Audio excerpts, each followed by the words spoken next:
మొన్న గనక నెల్లూరులో ఒక అమ్మాయి వైసీపీ అమ్మాయి దందా చేసిందని ఈనాడులో రాయటం.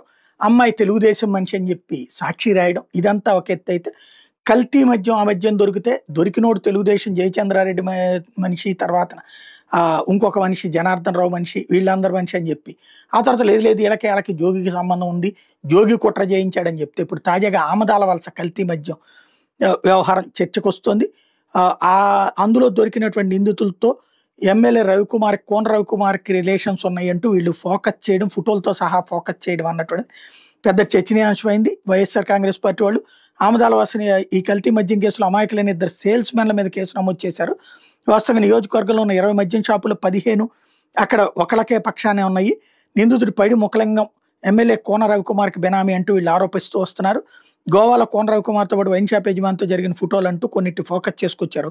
కల్తీ మద్యం తయారు చేసి గ్రామాల్లో బెల్ట్ షాపులకు సప్లై చేస్తున్నారు అన్నట్టు. ఇప్పటికి ఇది 5వ అవుతుంది మధ్యలో. కానీ ఇప్పుడు ఇష్యూ అంతా కూడా అతని చుట్టూ చర్చకి తీసుకురావడానికి ప్రయత్నిస్తుంటారు.